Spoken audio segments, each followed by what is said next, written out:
Hi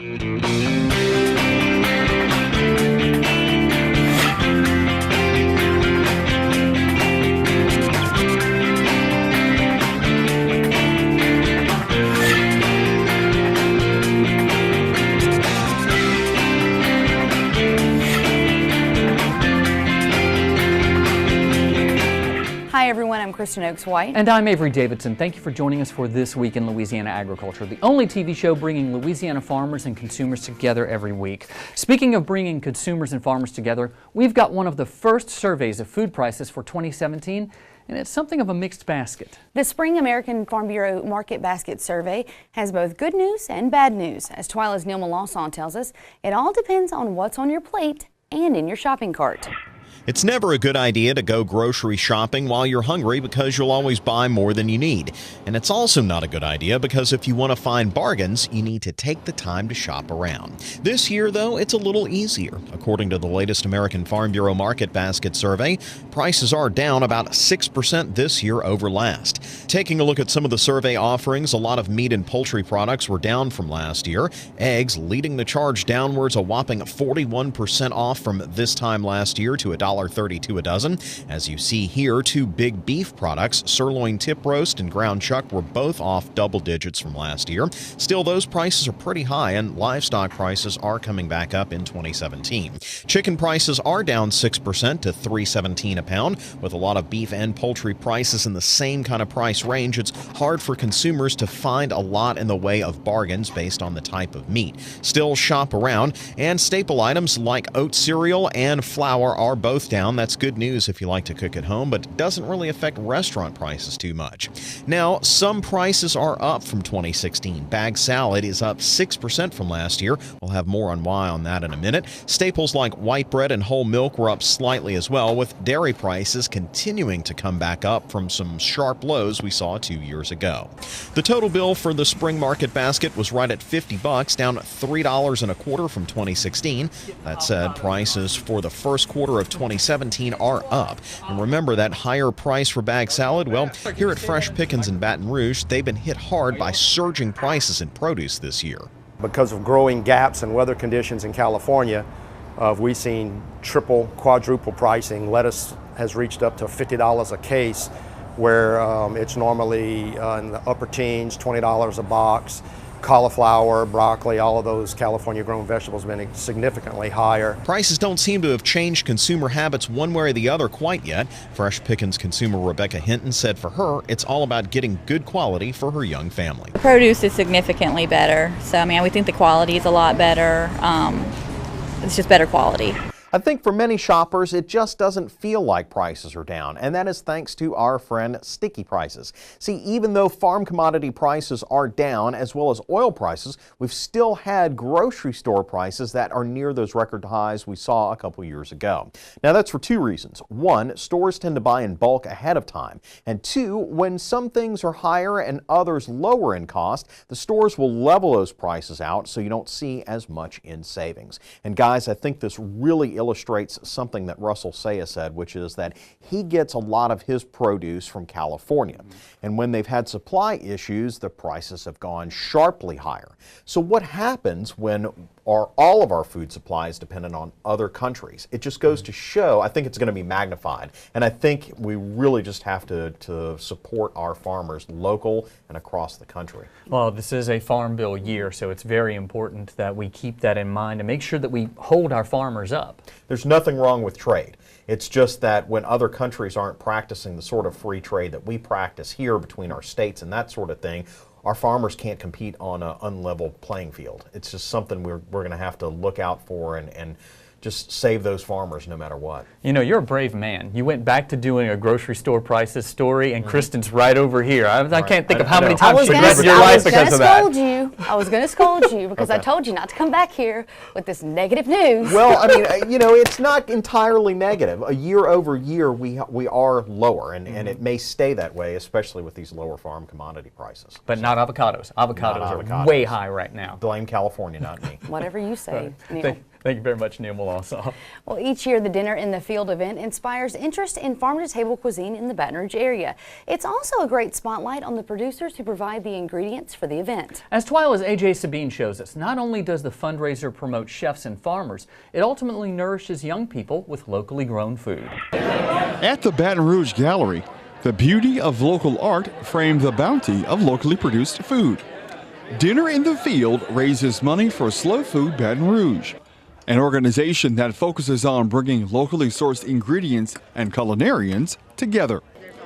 Organizer and LSU professor of horticulture Carl Matzenbacher says the event will fund farm-to-school programming in Baton Rouge. I think it's important that we all know where our food comes from. We appreciate the culinary arts, the chefs, the local chefs, and the farmers, and we're sourcing local, so we're supporting local restaurants, local farmers, the whole local food system. 7 local chefs, including Chef Celeste, Ryan Andre, and others, volunteered to support the event.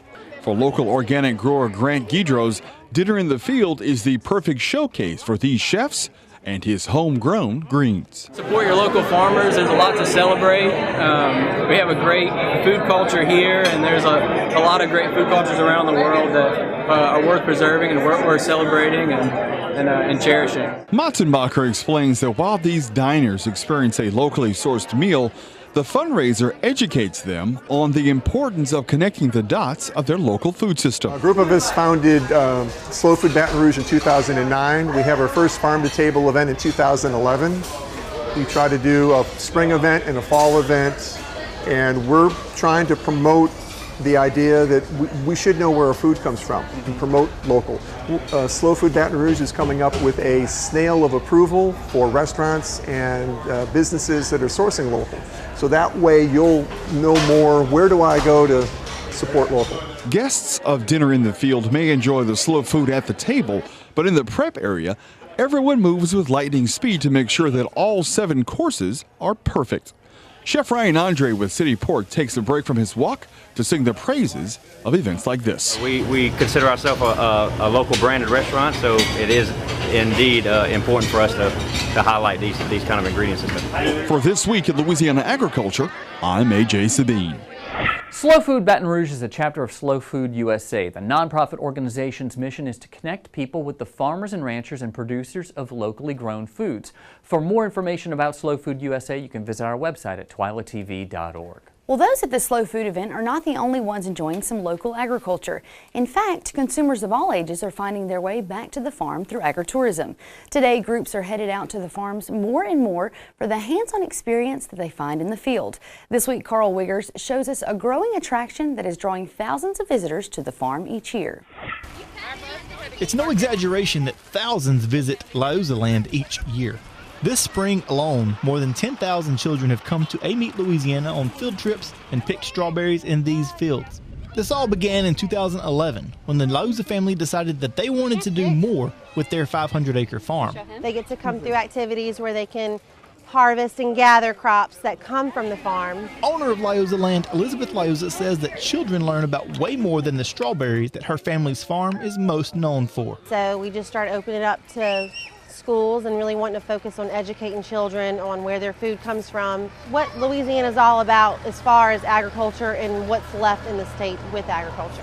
They get to look at a variety of fruits and vegetables that we grow in our garden and see it up close.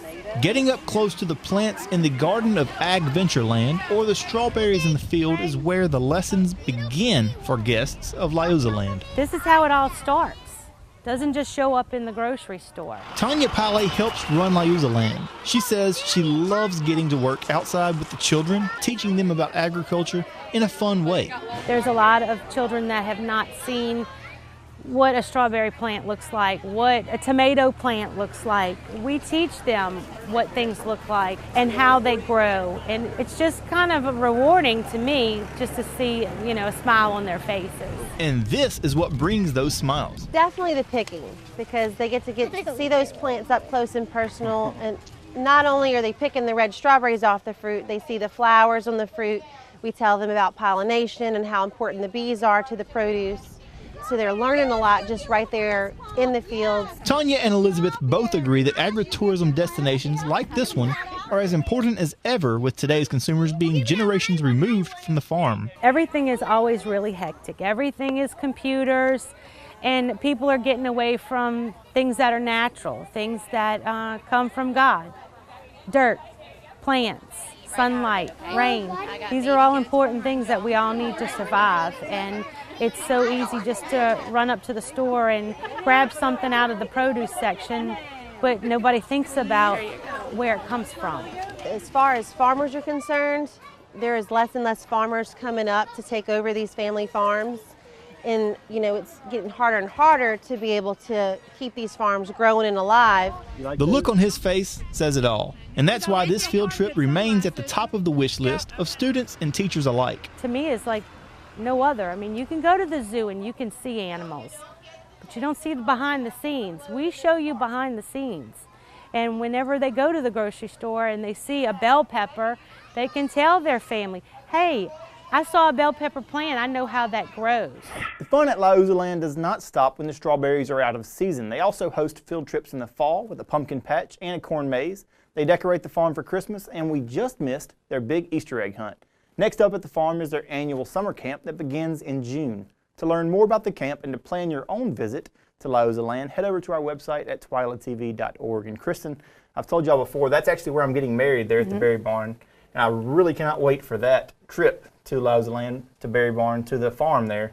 But I'm not going to lie, it looks like a very kiddie kind of a trip with all the kids. I mean, the kids eat it up, but I kind of want to go back for myself. It's not just for kids. It looked like you were having some fun, but are the strawberries still going to be in season when you guys get married? They will not be in season, but I'm sure we'll still have some strawberries around, considering we're on a strawberry farm. Well, what about the animals that we talked about a few weeks ago? Did you figure out whether you can have those as part of the wedding? I got to meet some of the animals, and they're actually pretty well behaved, so I'm hoping that come wedding time, they'll act right. Well, I can't wait to see this. Carl Wiggers, great story. We'll raise a glass to you, Carl. Louisiana's newest rum distillery will hold its grand opening soon, and that's when we're going to raise that glass to Carl. You may recall we took you to Land Rum in Baton Rouge. That's where owner Walter Tharp takes pure cane juice from Alma Plantation in Point Coupee Parish and turns it into rum aged in oak barrels. Here you see some time-lapse video of a crane moving a cane cart into position outside of the distillery. Tharp says it will be used for seating in the courtyard outside of the tasting room. All of this has to be ready soon because the grand opening for Land Rum is coming up on Saturday, May 20th at 11 a.m. I can assure you that I will be there, and I guess it's close enough to noon to have a drink. To learn more about Land Rum, visit our website at twilatv.org. According to the U.S. Department of Agriculture, it costs more than $233,000 to raise a child from birth to age 17. So how much does it take to raise a show calf from birth to maturity?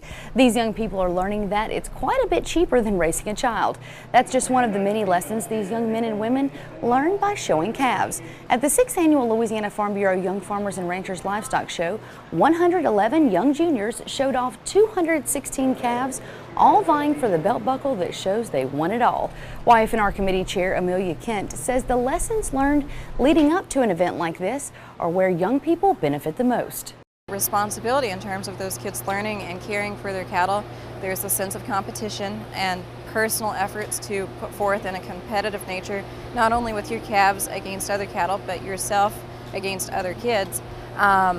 But to take it a step further, the whole process of raising cattle for exhibition, for showing, instills in these youth exhibitors the knowledge needed to think about selective genetics, think about nutritional requirements, think about that whole process of raising an animal. Events like this take it a step further than some other livestock shows. That's because the men and women hosting this event were showing cattle of their own just a few years ago. The interaction from young farmers and ranchers in their 20s and 30s to those teenagers who very well could follow in our footsteps is an excellent opportunity for those kids to establish a network relative to maybe mentors, peers, resources in their futures.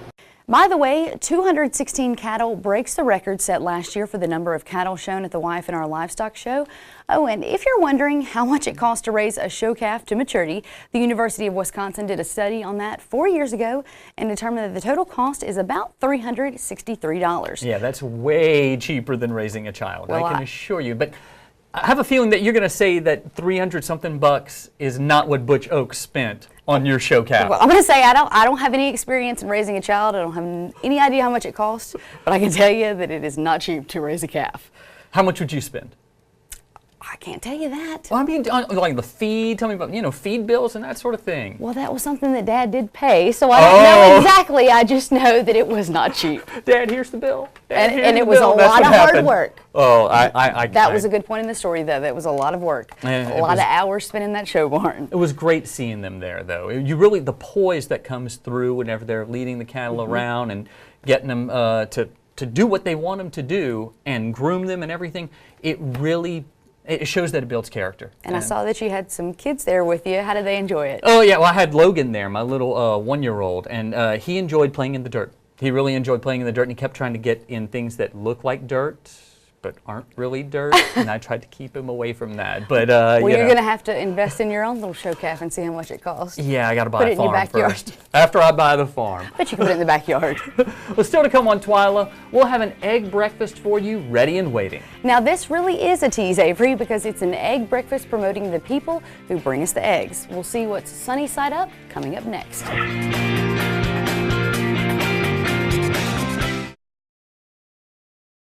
Before you sweeten your morning joe, before the icing on the cake, before the sugar hits the shelf, it begins with a family of sugarcane farmers dedicated to growing Louisiana for more than 220 years. The Sugarcane Growers of Louisiana, making life sweeter, naturally. Sugarcane, sweet sugarcane. I now hope they're fighting today. I hope they are. Put a Dorito on here.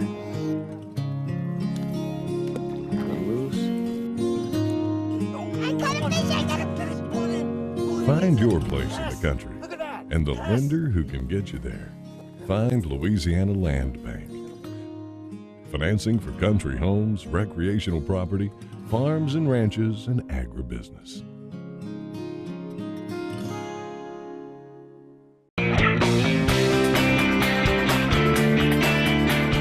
It's been said that breakfast is the most important meal of the day. While the research is not there to back it up, that does not mean that legislators hard at work balancing the Louisiana budget should start the day on an empty stomach. That's why the Egg Commission hosts this annual event where volunteers take the assembly line approach to cooking omelets and crepes. Commissioner of Agriculture and Forestry Dr. Mike Strain says he looks forward to this event every year to promote the Louisiana egg industry, an industry that provides you with nearly 264 million eggs every year. As Tyler Bridges started his article in The Advocate, what now? Governor John Bel Edwards' proposed commercial activity tax is dead in this legislative session. At an impromptu news conference, Governor Edwards, a Democrat, said it is now incumbent upon the GOP to come up with a plan to deal with the fiscal cliff July of next year when the clean penny sales tax expires and the state faces a $1.8 billion budget hole. Whatever comes out of this session, changes in the state's budget affect you. That's why the Louisiana Farm Bureau is keeping track of these changes in a segment called Grassroots Government. I'm Joe Mapes, lobbyist for the Louisiana Farm Bureau Federation. I'm here with Vice President for Agriculture of LSU, Bill Richardson. Bill, can you talk to us a little bit today about what's happened with the Ag Center and the Ag Center's budget since 2008 with the economic downturn? Well, in 2008, we had about a $92 million state appropriation. Today, we got about $63 million. So I've got about $30 million less to use, and we haven't been able to offset that with other revenue streams like some of the campuses do that have students. And so I've had to make some real cuts. And we have 400 fewer people working for me, and we're to the point now where we're having to say, okay, there's some things we just can't do.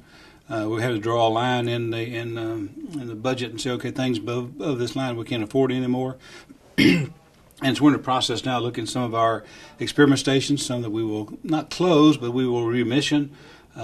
reduce our resources, our inventory. I can't continue to operate a facility with taxpayer money with one scientist. Right. And so we got 2 or 3 of those, and we're going to take a loan. We want to be as efficient with the tax dollars we've got as we possibly can, but it's some tough decisions, and we're going to have to make the tough decisions I get paid to do. And speaking of money, your budget is 85% based on the state's general fund, is that correct? We're about 65% based on that, plus we got the federal money with the Land Grant Act of Smith, Levers, Hatch Act, so when we generate the rest of ourselves, but we're more dependent on state revenue, on the state budget than any other element of higher education, so when we get cut a dollar, it hurts worse. We can't offset it with tuition or other things, so we've really had in a pinch, and we're at the mercy of the legislature. Right. If they don't do something, then we'll be in another bad situations next year. And I'm to the point now I can't continue to do things we're doing, and it's going to hurt the people. They're going to see the services drop off that they're used to.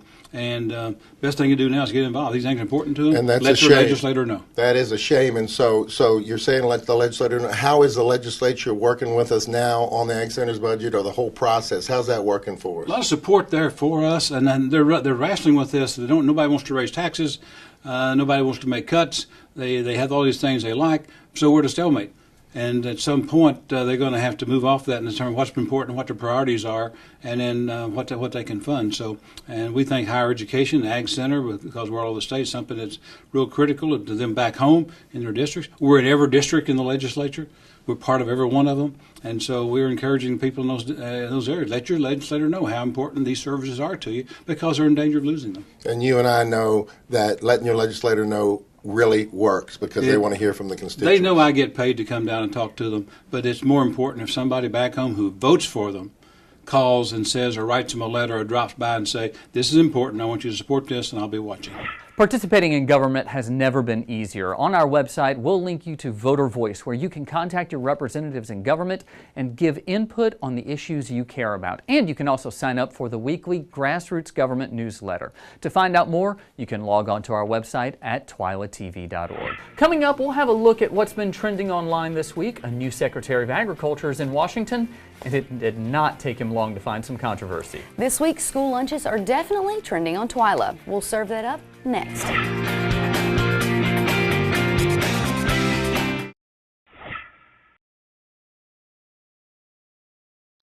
What's trending online this week? In this week's Trending on TWILA, we log in to see what people are posting about agriculture on social media. Last week, Sonny Perdue was confirmed by the Senate and sworn in as the 31st U.S. Secretary of Agriculture.